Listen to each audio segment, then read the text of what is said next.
So, I've been sitting here for about 5 days now trying to figure out something to review, and I just can't figure it out. But, you know what? Let's take a look around and see if I can find any games. I wonder if I kicked anything under here. Let's give a look. Oh look, it's Wind Waker! I remember this game.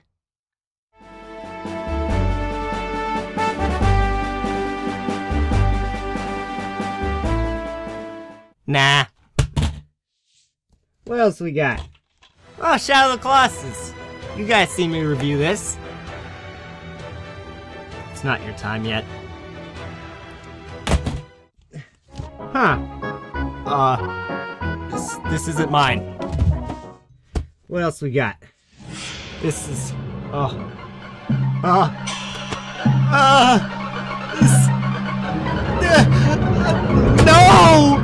There's nothing to review! Who the fuck threw... Oh, look, it's Crash Twinsanity.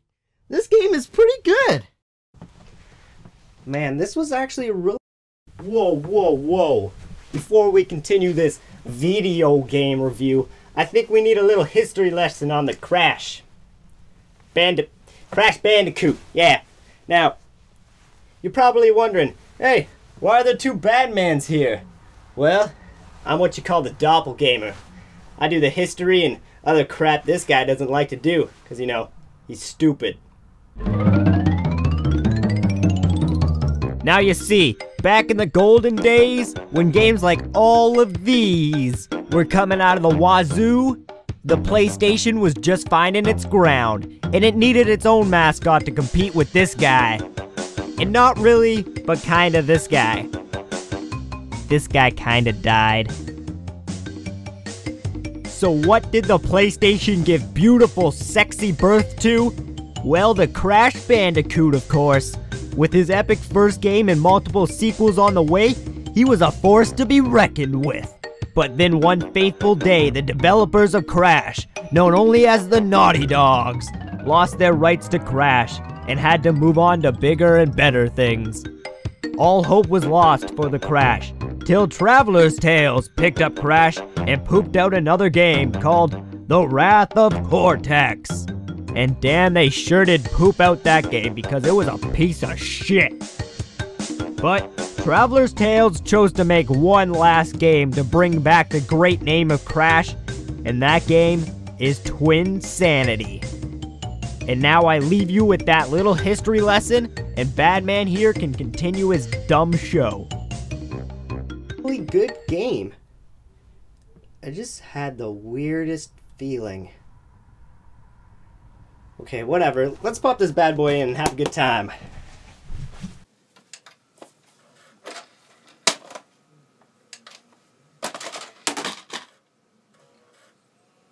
Twinsanity, just like all the other Crash games beforehand, starts off right where the last game finished. Cortex is floating toward an island, frozen in a block of ice. And guess who just happens to live on this island? Our good old friend Crash.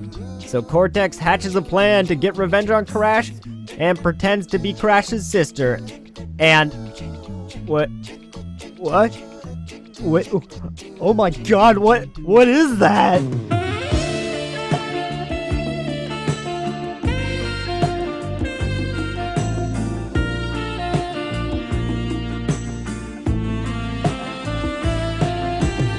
It won't go away!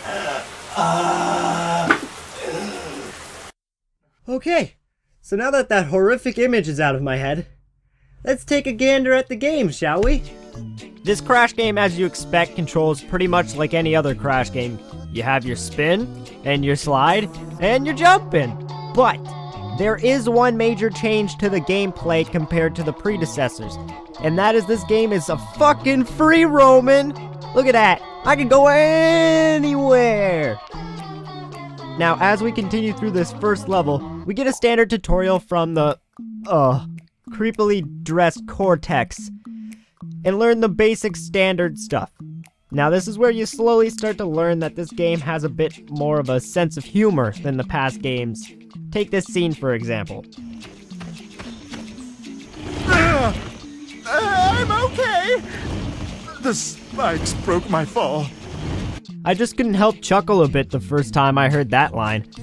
So, we continue following Cortex and he finally leads us to this dead end, revealing his plan to end Crash once and for all. Obviously his plan sucks and you kick his ass. And this is where the actual Twinsanity comes into the game. Get it? Twinsanity?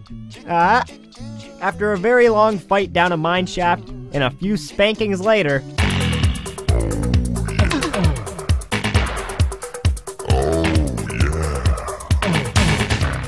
we find ourselves in front of a power crystal. But wait, what is that? Aliens? You know what? The game's been good so far. I think I'll just let that one slide by. So we horribly murder all of these aliens, I guess. And after all of that is said and done, we get instructed to take the power crystal from Cortex. Now this is where the main gaming mechanic of this game comes into play. Crash and Cortex are now stuck together, allowing Crash to use Cortex for just about anything. Spin him into enemies, throw him to open a switch, use his fat ass head as a hammer, throw him to get a gem, roll him around, use him to snowboard, throw him into the abyss and hope he never comes back. Oh. And after all that, we're greeted by alien birds.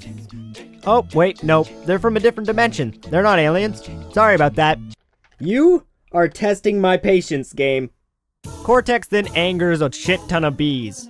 Yep, that's a shit ton. Like 1, 2, 3, 4, 5. Shit ton of bees. And this is where we are introduced to a new gameplay style, where we have to help Cortex through a bunch of traps so he doesn't, you know, die.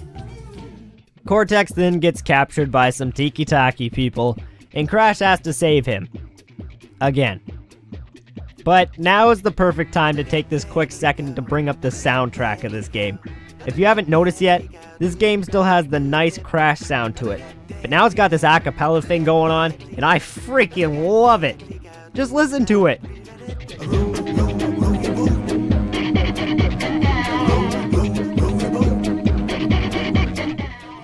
It's so cool! We continue on after saving Cortex and meet this guy. Yeah, this guy. I don't fucking know. He's a goose. Quack, quack. Happy now? He tells us he has some problems with his crops, and he wants us to help him. Cortex then proceeds to shoot him in the face with his gun. Good job, Cortex. We meet with the Dimensional Birds again, and then Cortex figures out a plan of attack. We follow him to his lab and take a secret passage to his place. Fuck you and your secret passage, Cortex. Bring your keys next time. Oh, and guess what? On our way up, we free Uka Uka. Even though I thought he was frozen with Cortex at the start of the game. But, you know, who needs consistency? That's not important.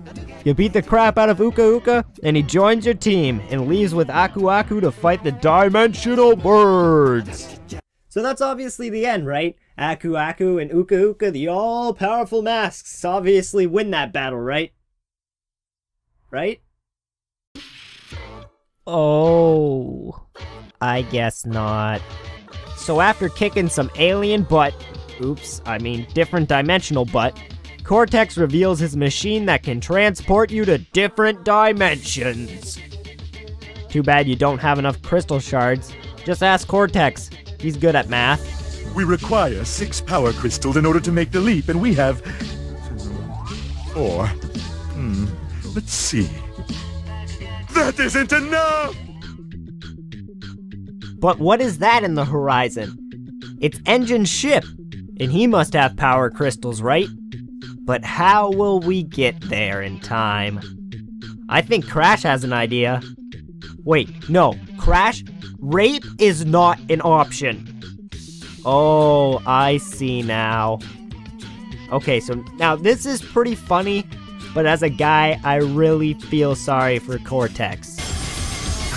Oh, that has got to hurt.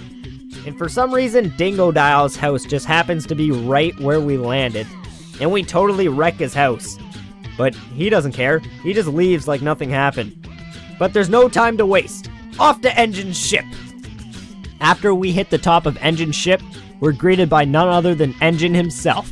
And guess what? We kill him and crash back down onto his ship.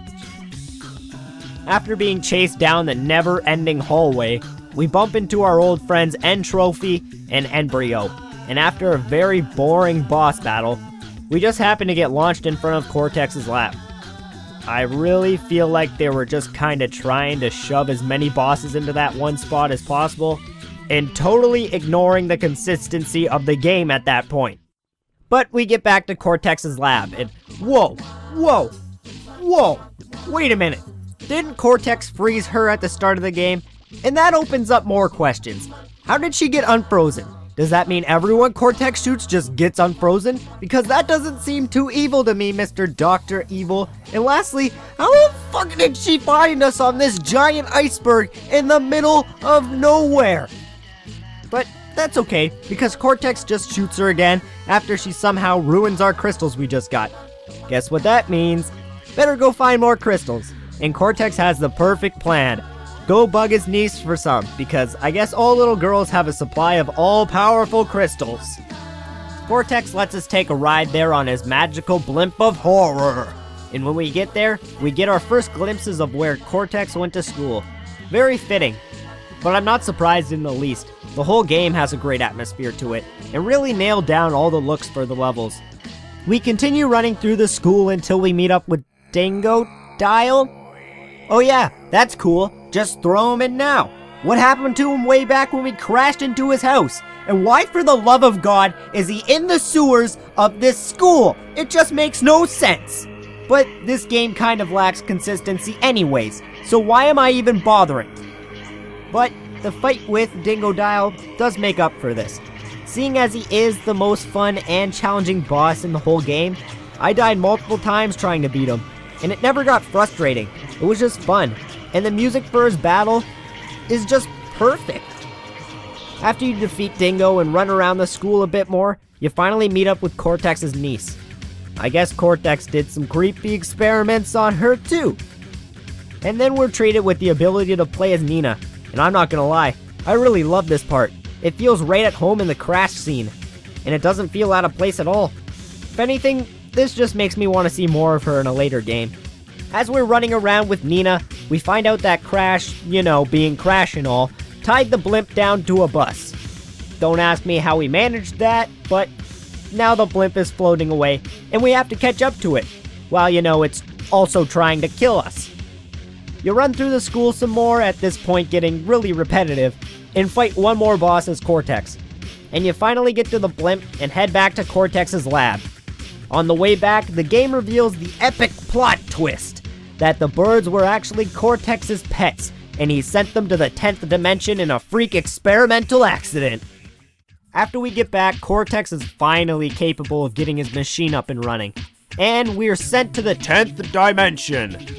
When we get there, we are introduced to Evil Crash, who steals Nina, which doesn't last too long, as Cortex tells Evil Crash to take him instead, which he then proceeds to do. After another scene of helping Cortex avoid traps, you reach the secret lair of the evil birds and fight your way through. And by fight, I mean more like platform your way through. After a shit ton of jumping puzzles, you reach the final room and enter into the final boss fight. After a few funny jokes from Cortex, you're thrown into battle with the birds. After they somehow do this. Yeah, don't ask me. They're from a different dimension. They do what they want. This boss makes you use all the skills you've learned to take them down, by using all three characters, from Nina's grappling hook to using Cortex's zappy gun.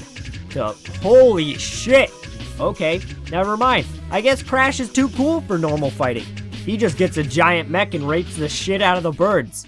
The ending of the game isn't much to be impressed by. The birds just end up at evil Crash Bandicoot's house and he eats them? Give me a second.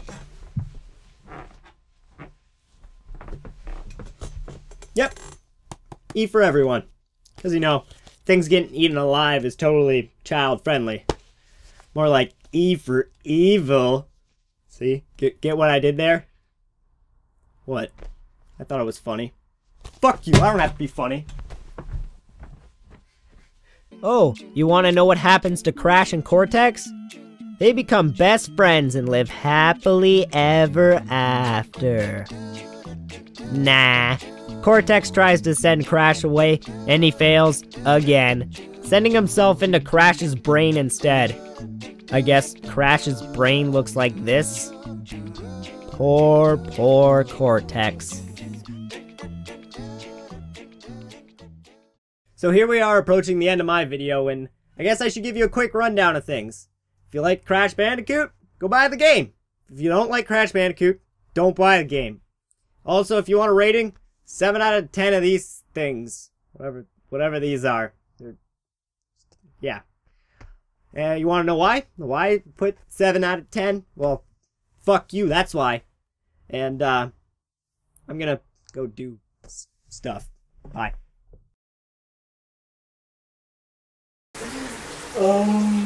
Why did the leaf fit call me fat?